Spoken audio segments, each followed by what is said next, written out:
Um, he is a wonderful speaker, and he's going to talk to us today on this topic, ancient Greece after sunset, and it's a wide and promising area, and there's a lot that happens after dark, as we all know, and I think we're all going to be very enlightened. So I'll, without any more ado, Angelos, very, very pleased.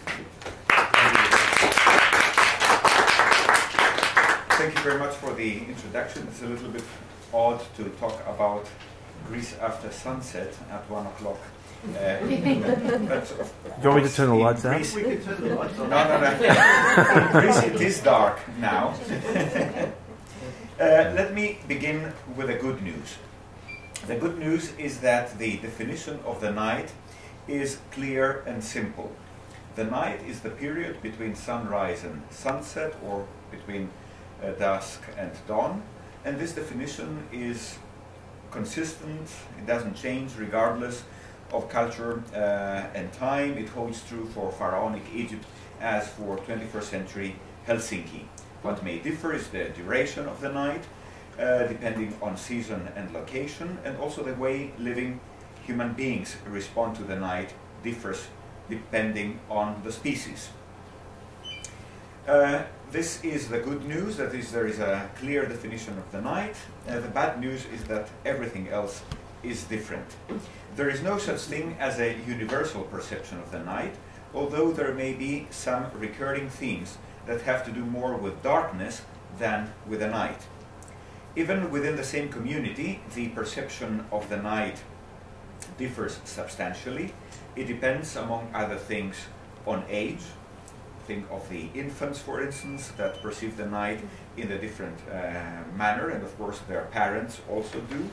And an elderly person has a different experience of the night than, for instance, a PhD student who works in the night in the illusion that work after midnight would improve his dissertation. Or another factor that determines the way we perceive the night is the social position and the occupation. Waking up late in the morning is often the privilege of the higher social strata. Sometimes the way we behave in the night depends on self-representation and mannerisms. For instance, it is somehow believed that insomnia is a path that leads to good poetry. And of course the night, as a space of cultural, social and religious activities, depends on constantly changing factors that may range, and such factors include technology. For instance, the invention of electricity revolutionized nightlife, as the invention of infrared revolutionized warfare in the night. Another important factor is religion. Think, for instance, of the obligatory prayers during the night in Islam and in Christianity. And such factors of a cultural nature may explain, for instance, why certain things appear in certain historical periods. For instance, the nightclub is an invention of the 19th century. Nightclubs did not exist in medieval Europe and could not exist in medieval Europe. There are other nocturnal activities, but not nightclubs. Some societies have an evening dress and others do not. And of course, the culture influences, for instance, the way the night is associated with forms of art, for instance with music, nocturne, Nachtmusik. I could call my lecture Eine kleine Nachtgeschichte, a short night story. The night also influences literature. For instance, think of Gothic novels, or the literature of the night in ancient times, the Deipnos Sophistai, discussions among people during a symposium, or sympotic dialogues. And of course, the art is influenced by the night and influences the way we view the night. Again, think of horror movies or film noir. If I were to tell you that I am studying the history of the day, you would probably start laughing and wonder whether I am well in my mind, because a history of the day would be a subject with no shape, with no contour, comprising anything and everything. Does this also hold true for the night? Does the night have a history, whereas the day does not have one that is separate from the history of all mankind? The very way that we talk about the night reveals not only a polarity between day and night, but also the fact that the night is a marked time period, a bearer of special significance. I'm using the term marked in the way it is used in, for instance, in linguistics or in anthropology to signify a word that has a special significance. Let me give you some examples. The first example is an inscription from Crete. It is the oath of the Drerian young men in the year 220 BC, swearing an oath that they will always be the enemies of the neighboring community, the city of Litos. They swear the oath that truly I will never be benevolent towards the Lydians, in no way and through no pretension, neither by day nor by night, and I will try to the best of my capacity to harm the city of the Lydians. To say I swear to harm the Lydians, just like this, leaves open the possibility of a sophistic interpretation of the oath, claiming then that I swore an oath that I will not harm the Lydians by day, but what I do in the night is is a different business. To mention the night always gives a statement an emphasis about something that is extraordinary, that goes beyond the usual. Let me give you another example. It is an inscription that honors someone who offered olive oil for anointment in the gymnasium for people who exercise in wrestling, and he did that from sunrise throughout the day and until the first hour of the night. Again, his achievement is unusual. Or an honorific inscription for a pancratiast. The pancration corresponds to kickboxing in our days, more or less. He is someone who participated in the Olympic Games, and he is honored because he endured to continue the fight until the night, until they saw the stars, being encouraged by the hope of victory to fight more vigorously. Notice here the emphasis given to the night, and by the way, I will return to this in a moment. The fact that we know sometimes that something takes place in the night is because it is mentioned, although we don't expect it to be mentioned. It is mentioned in order to give a statement, a certain emphasis, and they give another example of some judges that gave the conflicting parties not only the daytime, but also most part of the night. And to confirm this with my favorite song, one of my favorite songs, Night and Day, in the version sung by Ella Fitzgerald, not Frank Sinatra. Night and day, you are the one, only you with the moon and under the sun, whether near to me or far, it's no matter, darling, where you are, I think of you day and night. You see again, the emphasis is provided by the fact that the night is explicitly mentioned. The night is a marked word, a word that gives an emphasis and stresses a statement. As a historian, I have to limit myself to the human responses to the night, but we should not forget that these responses are in part determined by the flora and fauna that surrounds human beings. Let me give you a few examples that for an urban population may seem strange, but they belong to the everyday experience of an ancient human being. For instance, the smell of night flowers, or the shadow of trees, the song of the nightingale, or the rhythmical call of the owl, the barking of dogs that warn for an approaching threat, the crowing of the cock that heralds the coming of the dawn. Interestingly, the one animal that we most closely associate with Athens, the city-state in ancient Greece par excellence, is a bird of the night. And sometimes I wonder whether the dog was associated with Hecate, the goddess of the night par excellence, precisely because one of the functions of the dogs, apart from hunting, was to serve as guards and warn owners of houses and the guards of garrisons or incoming threat. I show here a relief showing Hecate. You can recognize her relation to the night because she's holding a huge torch and next to her a dog. Again, we know the importance of dogs as guardians during the night from honorific inscriptions for officers of garrisons who are honored because they provided, for instance, food for dogs in their fort. The study of the past is the study of individual and collective experiences and the way these experiences are reflected by text and images. If such a study needs to include the study of the senses and the feelings, then the night is a very good place to start. As the light gets dimmer and darkness limits our visions, other senses, hearing, touching, smelling, become more important, and also certain emotions, especially, but not exclusively, feelings of anxiety, fear, panic, are more strongly perceived. This is why a study of the night is at the same time a study of such aspects of ancient life that are sometimes neglected.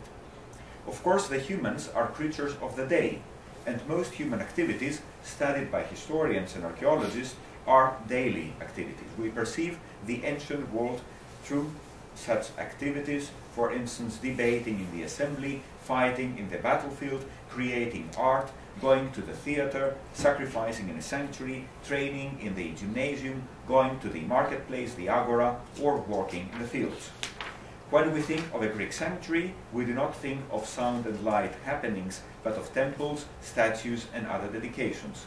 When we think of Greek war, we think first of the phalanx and the trireme. We think of activities that take place during the day.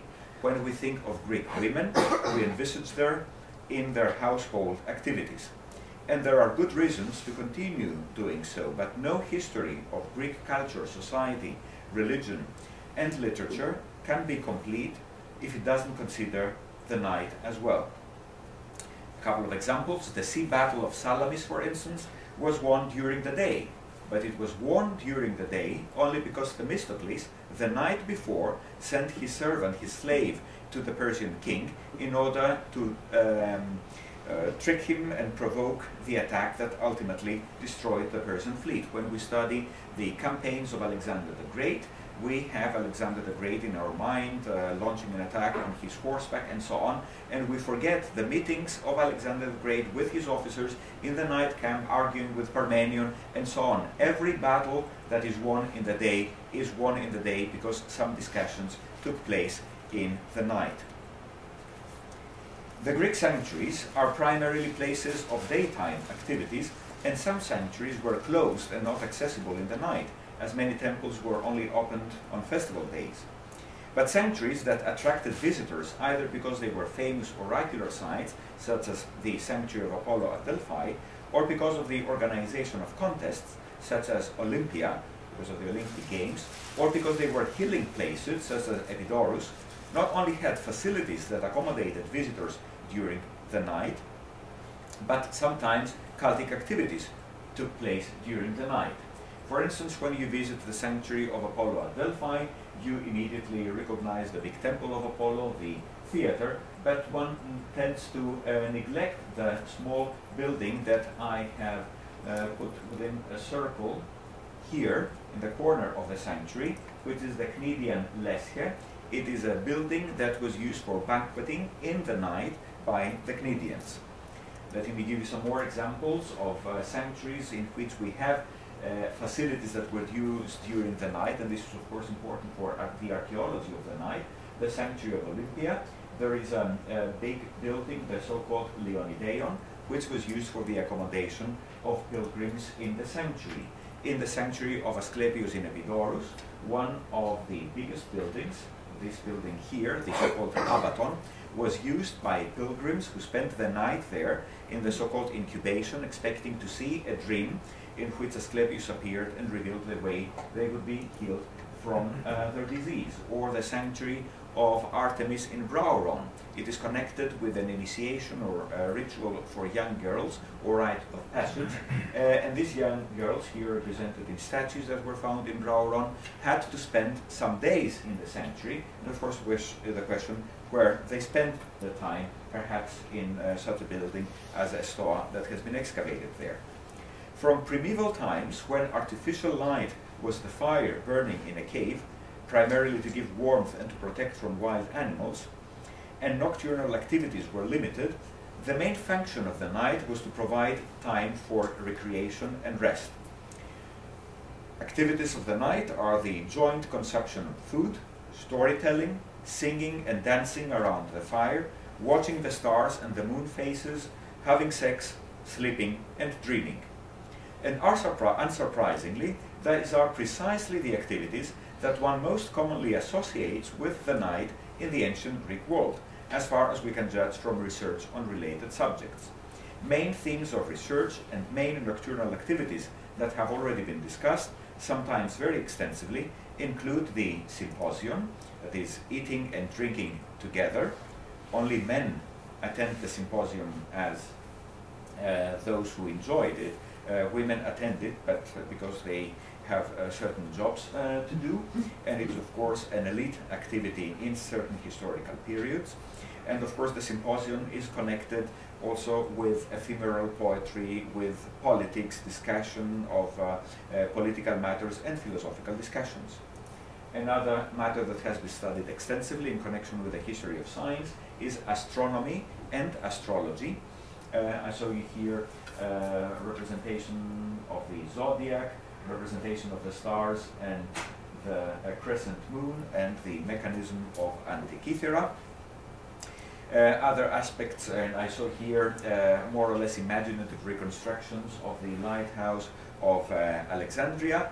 Another activity that has been studied is everything that is connected with sexuality. One wonders how strong the biological factors that determine behavior in the night are, but there is no doubt that also technology and other cultural factors play a very important part. The obvious example in the 20th and 21st century is electricity and street lights, but one can easily add developments such as 24-hour TV and radio, nocturnal battle, and the experience of different time zones, which has become possible only with technology, with aviation and communication technology, such as telephone, telegram, fax, internet, Skype, and so on. There is no doubt that the night has a history, only that this history in the ancient world is less determined by technology and more determined by social, religious, and cultural factors.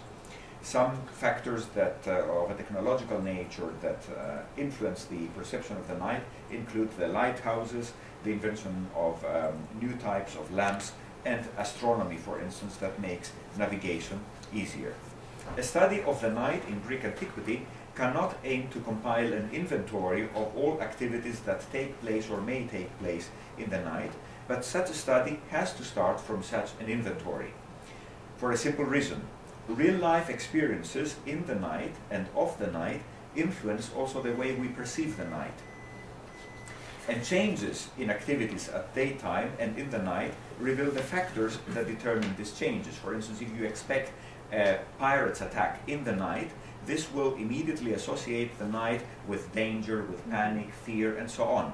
But if you experience the night in an urban center where you have nightclubs and possibilities to go out cruising and so on, you may associate the night with erotic desire or with other activities. So what we experience, the way we experience the night in our life makes the night, changes the perception of the night. The traditional way to start such an inquiry would be to study the Greek myths that are related with the night, and this could certainly be useful. I show you here a representation of the night.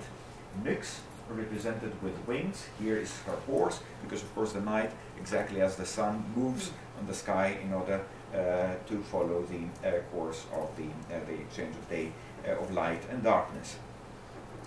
This would be useful, for instance, because creation myths that place the night at the beginning of the world imply that life is born in the night but develops after the night.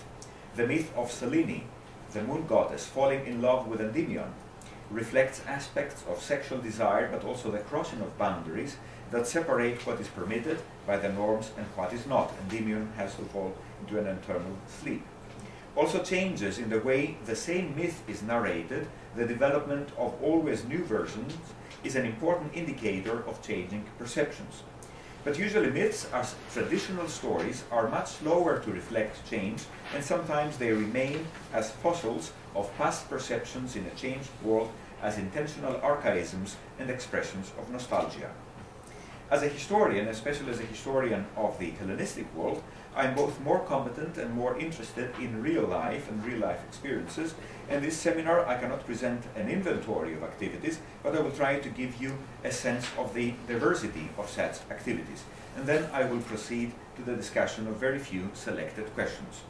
Historians usually categorize the activities that take place in the ancient world. You have economic activities, social activities, political activities, military activities, cultural activities, and so on. And if we see what kind of activities take place in the night, one gets a better sense of what the night means for an ancient human being. Let us take, for instance, economy. The activities that one would immediately associate with economy or economic activities in the night is, of course, robbery. This is something that takes place in the night. I have in the handout an example of someone who says, some people came with hostile intentions to my stall in the night, to the second day of the month Tibi. They opened the building in the court and went away with a mill that has a value of 500 drachmas, and from the court sheep with a value of 1,000 drachmas. We happen to know that the thieves came during the night for a particular reason. I'm going to return to this later. The fact that the theft took place in the night is explicitly mentioned because this is a petition to a magistrate to intervene, and the night is mentioned because the night is an emotive. It is something that arouses emotion. That something took place in the night makes it much worse, because someone is defenseless, unprotected, and this is a way to arouse pity. If we know sometimes that activities took place in the night, it is because this is simply mentioned in order to arouse emotion. So the mention of the night is in a sense a persuasion strategy. Another activity that we associate with the night is prostitution, but also entertainment, for instance, symposium and so on. And when we think of the symposium, we think, of course, of the symposiasts. Socrates and other famous Athenians talking about important matters. And again, and these are other activities that take place, of course, in the symposium, and what we forget are those who served during the symposium. I show intentionally this image here of a young African boy sleeping, not just sleeping next to a wine jar, obviously tired and exhausted after having served a whole night in a symposium. I show this image also for a second reason, because as I'm going to explain later, one of the important questions that we have to ask in connection with the night, both in literature and in art, is there a way for an ancient artist or an ancient author to represent the night?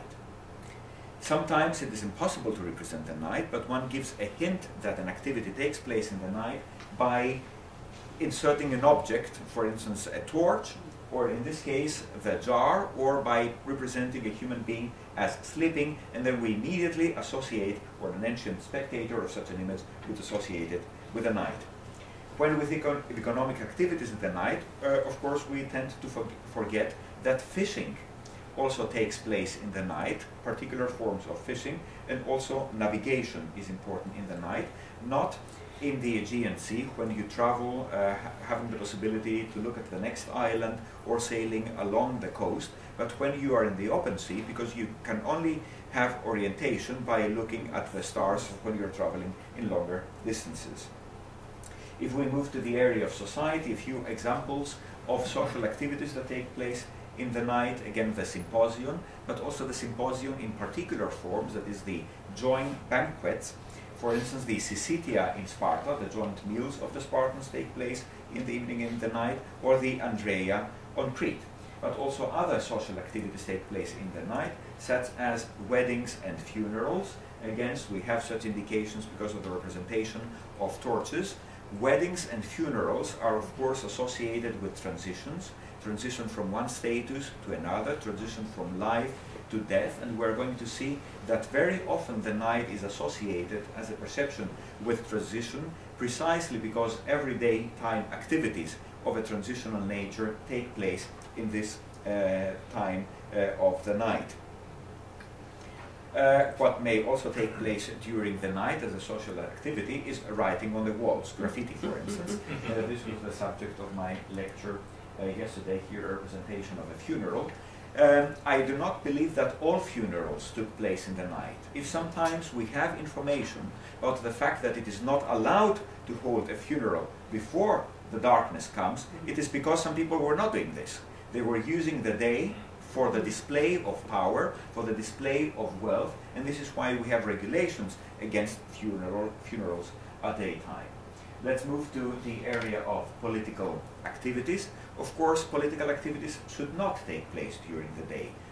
Basic political activities such as deciding in the assembly are activities at daytime, but there are activities that take place in the night. For instance, the Prytanes, the 50 Athenian councillors that are responsible for the for politics and administration for 1/10 of the year, spent the night together, dining together in the so-called Prytaneion, in the Tholos, which is this building here excavated in the Agora. And we also know of other political activities that take place in the night, conspiracies, for instance. This is where you meet in order to prepare a coup or to murder an unpopular statesman, and so on. And there are famous examples that just remind you of what happened on the night before the beginning of the Sicilian expeditions. In Athens, some aristocrats had fun by imitating the Eleusinian mysteries in houses, and then went out in the streets and castrated the statues of Hermes. Of course, this is associated with political groupings, so the night is also a time for political activities, not only the dining of magistrates, but also such things. The night is also the preferred time space for magical practices, depositing, for instance, lead tablets with magical texts in the graves of persons who either died young or died a violent death and can easily become vampires, and so you can call their spirits against your opponent and manipulate. There are voodoo dolls in antiquity. I show you here only one example, a grave in Pella. This object here is this lead tablet. Here it is seen folded, here unfolded. It is a tablet in which a woman invokes the power of someone who died young against all other women, especially the not married women, the virgins and the widows, in order not to try to attract the interest of the man she wants to get married. Religion is, of course, a very important activity, contains important activities in the night. In this area, we may mention the worship of typical divinities of the night, such as the Nyx, the night, or Artemis, Phosphoros, Artemis who brings light, or the goddess Hecate, or the moon god Mes, an Iranian god that became very popular in the Eastern Mediterranean. I show you here his statue. You see a crescent moon here, and you also may recognize it behind the statue. This is the symbol of this god. I also saw here a relatively recent epigraphic find that shows a dedication that was either made in the night or to the night. There are plenty of religious activities, also festive activities that take place in the night. I'm not going to give you here a list, but I will just mention the importance of incubation, that is going in the night in the sanctuary of Asclepius or Serapis, sleep there and expect to be healed.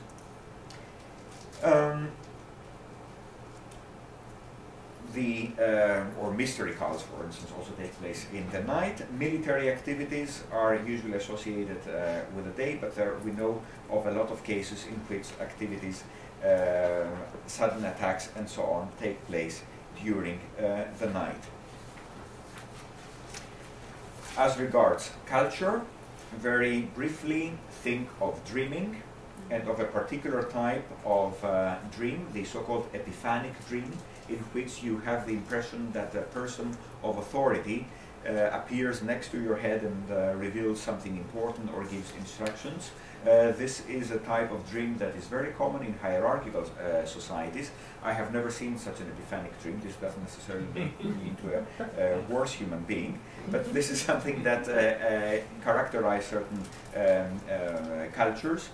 or sending a dream to a person. We know of magical practices, either in order to dream something or to send a dream to someone you want to inform about something.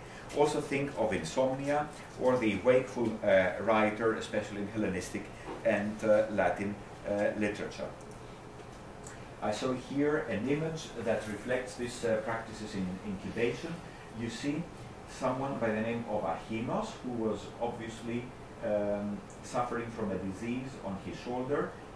We have two images of this person. Here he is lying on a bed and he is being either a snake approaches and either licks the wound or bites it, and then here you have a representation of Amphiaros, the healing god, who is putting something on the wound.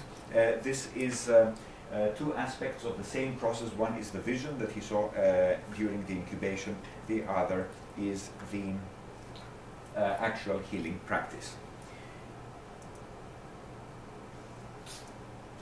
Another image to show you again activities of the night, the dancing Dionysus. Dionysiac festivals are very often associated with the night. Maenads are often represented with torches, and here a representation of Hecate, again with a torch next to an altar. Now, the questions that one can ask, having in mind such an inventory, and of course my inventory is not complete, but I don't want to speak for more than 4 hours today. I have here summarized a few questions. How do experiences of the night influence perceptions of the night? How does the polarity of night and day reflect polarities in human life? How nocturnal activities have left their imprint on the material record? Can archaeologists discover things that are associated with the night? How can nocturnal activities be represented in art and in dramatic performances, and which factors determine changes in this respect? Let me start with the first question. How do experiences of the night influence perception of the night? Again, I only have the time to give you a few headings of future subjects of research. First of all, the night is an enhancer of emotions. For instance, to describe in a literary text that something takes place in the night is also a way to increase the empathy of the reader. For instance, to describe that panic took hold of an army in the night is something that increases the fear that you will also feel. This is why we have a lot of sources. I've given some examples in the handout. The text, for instance, number 3, in which we have an explicit reference to the night. I quote, "When during the night the enemies came close even to the city walls, they, the young men, defeated them in a battle and threw them out, killing or capturing many of them. They stripped them of their weapons, which they dedicated on the Acropolis." We have here a mention of the night in an honorary decree for young soldiers, and the explicit mention of the night, because it doesn't really change anything in substance. Enemies attacked the city, the young men fought them, killed them, and dedicated the weapons. Why do we have the mention of the night? We have the mention of the night because it increases the fear of those who listen to the story in the popular assembly, and increases the gratitude, again another emotion, towards those who have defended the city. And I have some other examples in the handout. So the night in general is an enhancer of emotions. The same thing applies to sexual desire, it applies to fear, it applies to gratitude, it applies to emotions in general. A second influence on the perception of the night is the connection of insomnia and literary production. Sometimes we know that people were writing during the night only because it is mentioned, because of the association of nocturnal literary activities with good quality. So some people write in the night only because they think that, well, if St. Augustine, for instance, has written his letters in the night, we know this by coincidence because he mentions, for instance, how mice are being heard behind the wall while he writes a letter in the night. We know it, for instance, because in a lot of love poems, there is a mention of the oil lamp that is burning while a poet writes a poem in the night. And this, of course, makes insomnia and writing to the night to a kind of a stylization or a self-representation of a literary person, he has to do it in the night in order to associate himself with these traditions. Another usually neglected area is how personal names reflect ideas associated with the night. Let me see if I, yes. This is a good example. It is a Jewish epitaph in Rome for someone who has the name Aster, the star. And this is one of many examples of personal names that are associated with nocturnal activities, the observation of the heavenly, of the stars and the other and the heavenly bodies, comets, and so on. Let's return to the. What is associated with the night, or the night is associated with sexual desire and with sexual activities. And this is not one of the most important sources that we have for the night in general, but I'm showing nevertheless because it's quite interesting. It is the mold for a clay bowl that was found in Pella and shows very sexual activities during the night. And what makes it interesting is not that it is a kind of Kama Sutra handbook of how you can make sex in the ancient world. It is because of the inscriptions that appear here and provide information about what people were saying during the night. Some of the texts read prosagede, come on, schole, I need a break. Epidos, give an extra free performance. Eame, eade, let me do it. Echose, I've got you. Akrosge, all the way through. Aphelosge, in the simple manner, I will show you this one. Aphelosge, in the simple manner is the missionary's position. So this bowls tells you everything you wanted to know about Greek sex, but you were afraid to ask. The night is also the area in which people think that they communicate with the gods because they see dreams. It is also the time in which you may see your dead father, mother, grandfather, friend, and so on. So it is the night when you can communicate with the spirits of the dead. And in general, the night is perceived as the time in which people can communicate with such supernatural forces.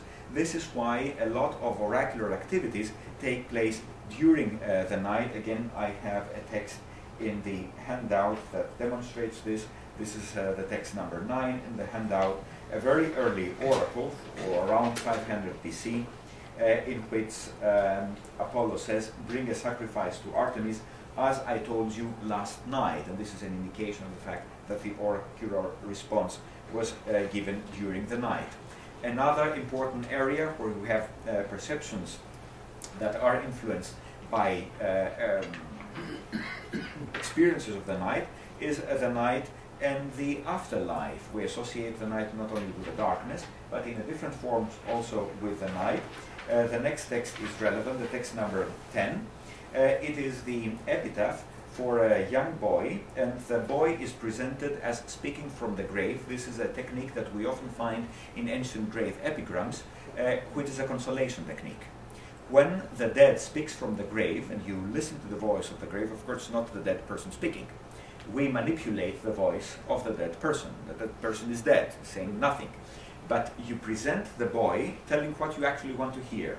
And the father has the boy saying, cry no longer, sweetest father. And this is something that we often find in such grave inscriptions in which the dead person addresses the living. Don't cry, because actually I've gone to a better place. This is what we living want to believe.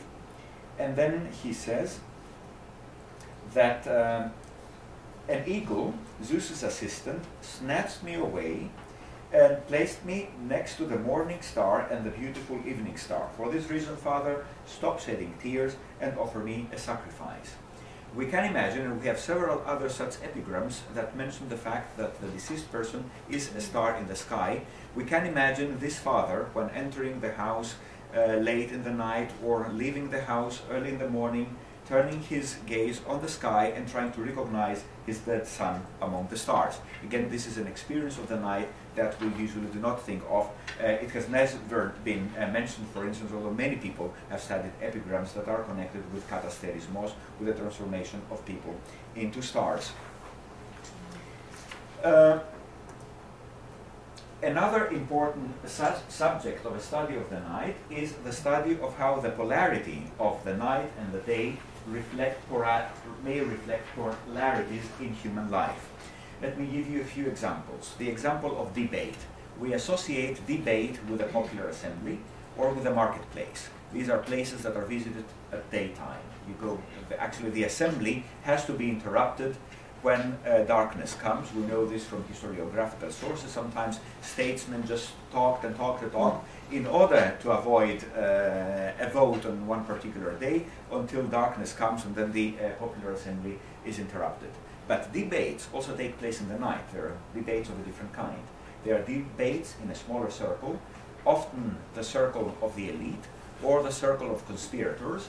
Debate in the night has an entirely different character than the more open, accessible, democratic discussion in the assembly. It is often associated with the elite, with smaller groups. Contest. We know of competitions, agons in ancient Greece. They take place in the day, all of them with only one exception. The only competition that takes place in the night, not always but in most cases, is the torch race. But it is a competition of a particular kind. Torch races are connected with gender.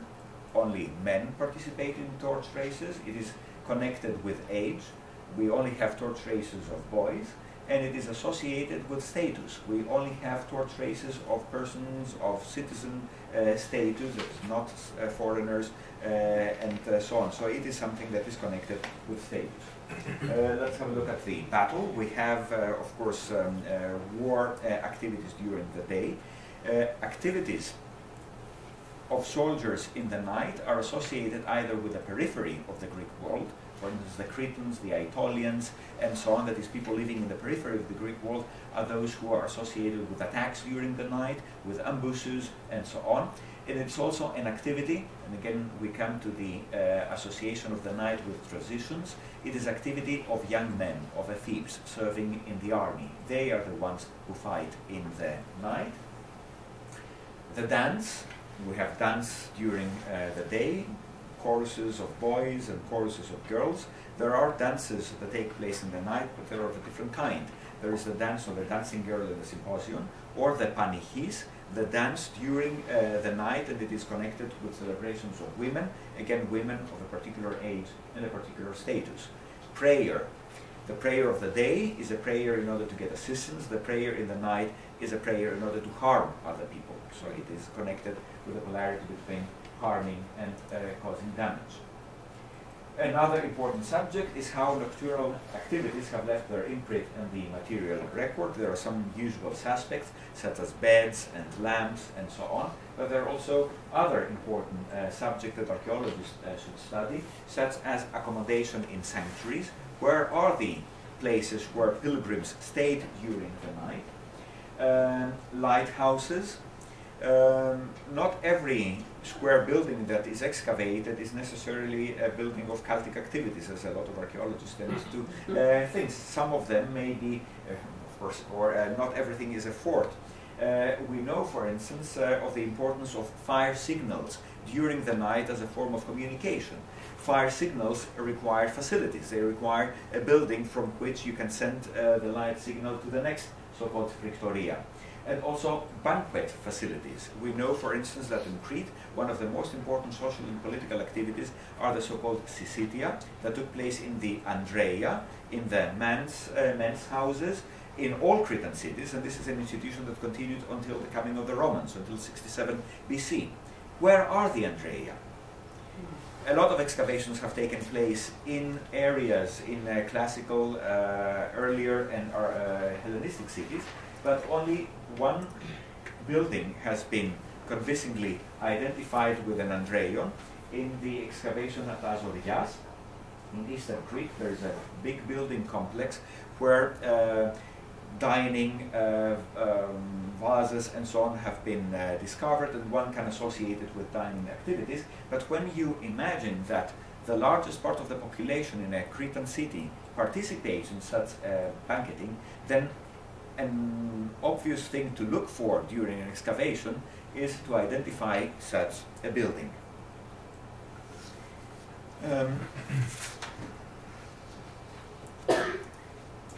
Another important question: how can nocturnal activities be represented in art and in dramatic performances?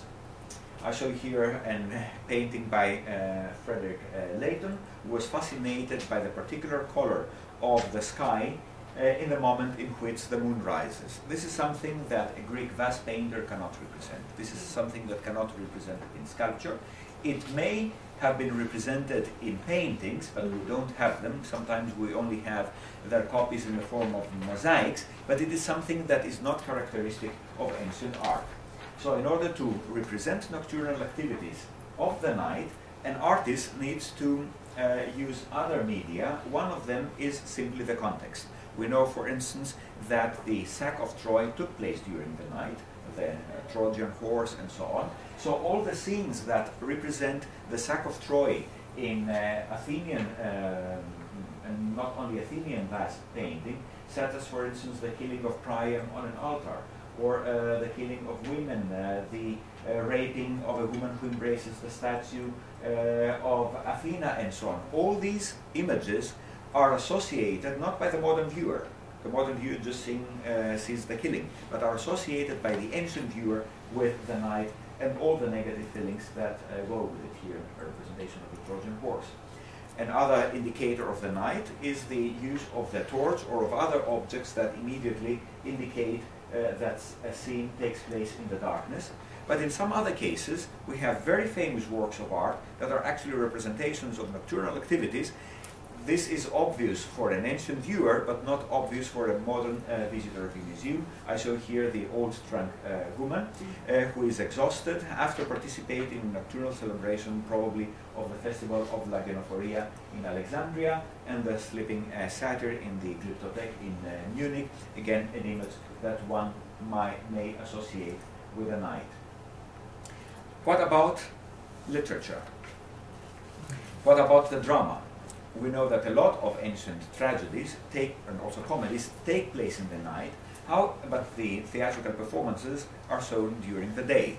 So how can you represent in an ancient theater a nocturnal scene arousing the necessary emotions and the empathy among the audience? I give you one example in the handout, which is taken from the tragedy Rhesus, which was attributed to Euripides, but we know today that it's a tragedy of about 1 or 2 generations after Euripides' death. It is a tragedy that takes place in the night.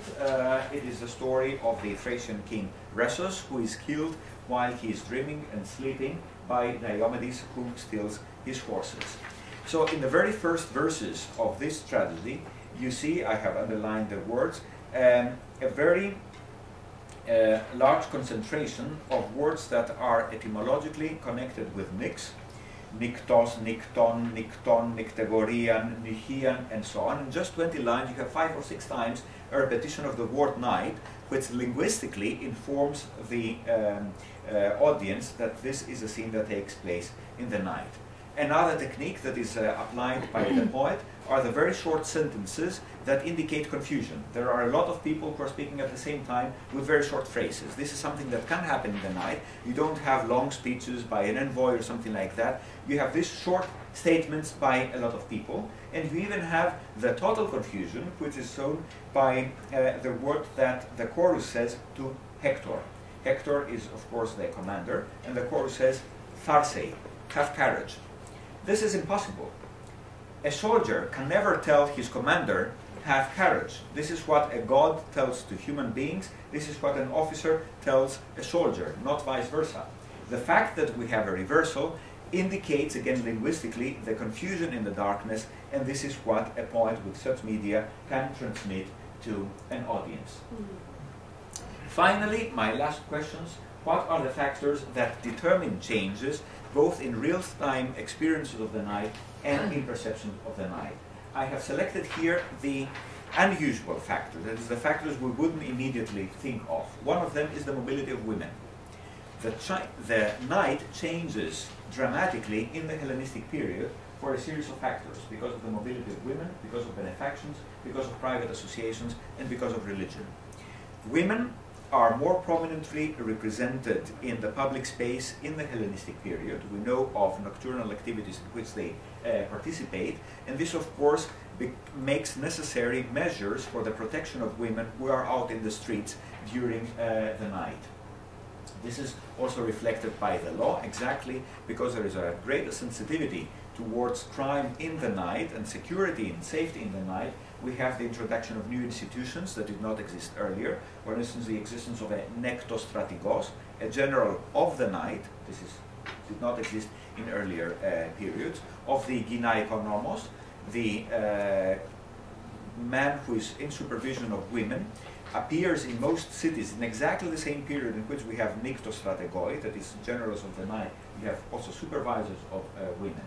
Another important factor is benefactions, the existence of private benefactors that make possible activities during the night that would have only been possible during the day without the existence of a benefaction. For instance, going to the gymnasium in the night, going to a bath in the night, going to a banquet in the night. One of the examples that I have included in the handout is the donation by a benefactor in Aphrodisias, certain Atalos Adrasos, this is text number 11, of banqueting facilities, of a deipnisterion. A deipnisterion does not exist in the classical world.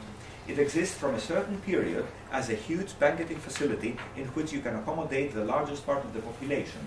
What benefactors also do is that they increase the number of people who are allowed to participate in such a dinner after a big sacrifice. Not only the citizens, which would be the old model, but also the women, the children, the slaves, foreigners, even inviting people from neighboring towns. Again, this is a change in the night activities, in the night perception, which is associated with benefaction. Another important change occurs through the diffusion of private clubs. Associations, koina, synodoi, and so on. Such associations existed also in early times, hetairia, associations of members usually of the elite. Farmers and so on who work in the fields, they don't have club houses. In the Hellenistic period, the clubhouse becomes a very important form of social interaction, and it is a form of social interaction which is open and accessible to all, not necessarily in every club everyone can participate, but the slaves can have their separate club. And the main function of such a club would be eating and drinking during the night. That is the thing that a slave could not have done in the classical period.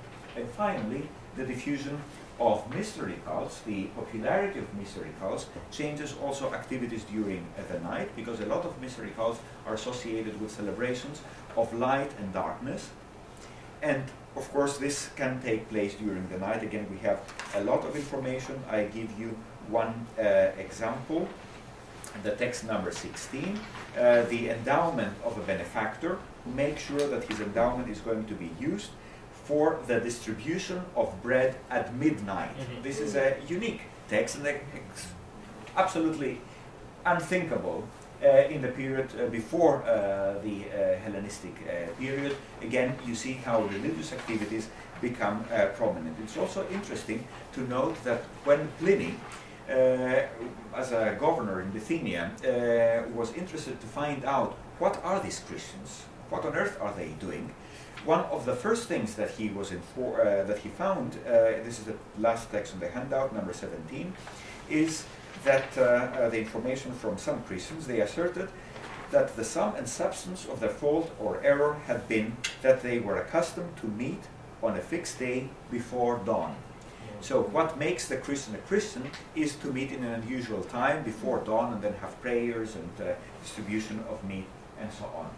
I hope that these examples have given you an idea of the variety, not only of activities that are connected with the night and sometimes are forgotten in historical research, but also about the perspectives that may be associated with a study of the night that the night can be a historical subject that may interest not only the ancient historian but also the archaeologist and the historian of literature. Thank you very much. Can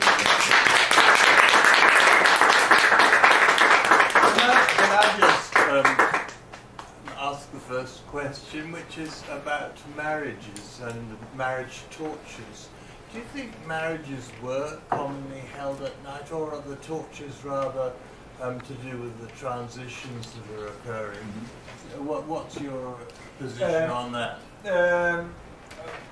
One indication about something that takes place in the evening is the fact that a typical scene in the ancient middle comedy is that when one recognizes that a girl, whom one thought is a prostitute or a slave and so on, is actually a citizen girl and can get married to the young man and so on, the first thing that they do is that they invite the magiros, the butcher and cook, in order to make a celebration for the wedding. And this is something, there is no such thing as having lunch and inviting a magiros to do the cooking and so on. So this immediately shows that this is something that takes place. It really is an evening activity then. I am not claiming that every torch is an indication of night, but this is one important indication and that it's... there's some indication, isn't there, that as time goes on, daytime marriages become more common. More common, yes, exactly, as funerals return and become more common, again because of... the reason I'm interested is because I'm interested in Roman weddings and funerals and the use of torches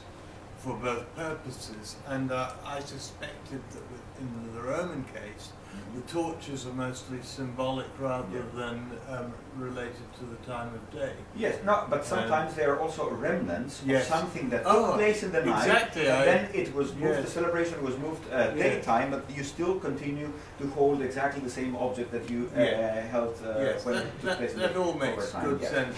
And another important reason why we should expect this in the evenings was of the fact that the woman is led directly to the bedroom, and there you have the wedding song, the Hymenaios, which is a song of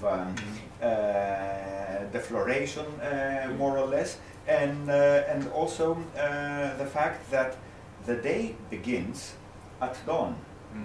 It doesn't begin with a sunrise. In most ancient cultures, this is a convention that the day ends when the sun sets, and this is when the new day begins. Can I open other questions, Jen? In one of the readings here you've got midnight, and then you talked about lights coming on at night 5 times, is that right? Of what? A light flashing 5 times during the night? Was that no, right. Well, how did they do anything by time at night? Yeah, they have night watches. So there is a very widespread method of measuring the time, both in the day and in the night, and they estimate the time of a night watch. So sometimes you have the reference in the second watch, and the third watch, and so on. Sure. And they did have ways of dividing the day into 24 hours and so on, so you have an approximation. I can see the days easier. Yeah, but you have also the sand clock, for instance, which you turn and you can count the time. This is. So is there evidence of sand clock? Oh yes. Yes. Thank you very much for a fascinating talk. I was interested in your statement that you said about drama and theatre, how for us going to the theatre is a nighttime activity. And the only time I've seen Greek drama at Herodes Atticus or Epidaphros is in the night. It's in the night, yes. And it suits the night, I think, with the drama and the colour and the torches. Yeah.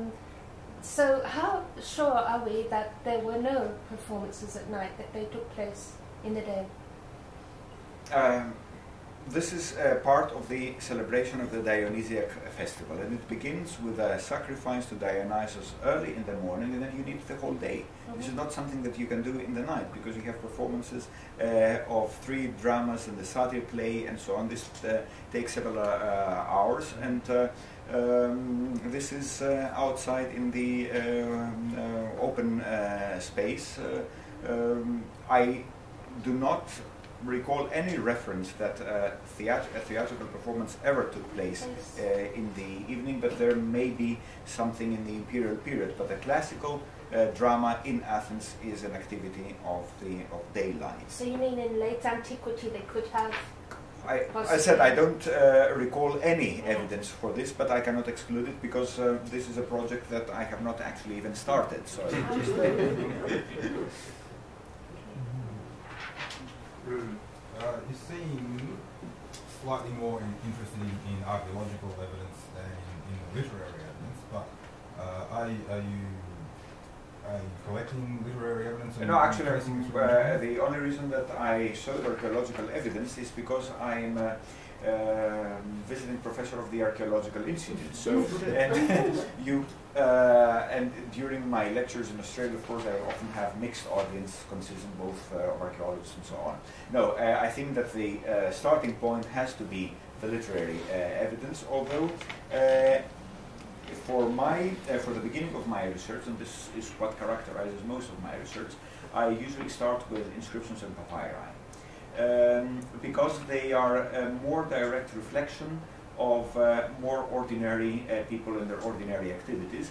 And this is, for instance, you will find also most information for the use of the night as an arousal of emotions, for its reference in private letters, in honorific inscriptions for benefactors, in petitions for magistrates, in private accounts of dreams that we have, for instance, in papyri from Egypt, and so on. But of course, the literary evidence has to be taken into consideration, but with one warning. And the one warning is that sometimes you have information about the night only because of stereotypes. For instance, dreaming in the night is something that you cannot do without in an ancient novel, exactly as in a modern soap opera. You cannot have a soap opera without a court scene in the hospital, or someone divorcing his wife to get married to his brother's wife, or something like that. So these are recurring themes, and exactly the same thing applies to the night in the literary sources. If you study, for instance, historiography, the night will be mentioned only in certain contexts. It will be mentioned in the context of a night attack, which is not expected. It will be mentioned in the context of a disaster. It will be mentioned in the context of a miracle, of an epiphany of a god who saves the good guys and kills the bad guys, for instance, at Delphi. So there is a repetition of certain themes in certain literary genre, whereas the epigraphic and papyrological evidence may give you also some diversity of activities and perceptions. Very, very good. Can I perhaps wrap things up at this stage? We're going to have a coffee at this stage. If anybody wants to join in that activity, they can ask some further questions. But finally, we should give our speaker the customary applause.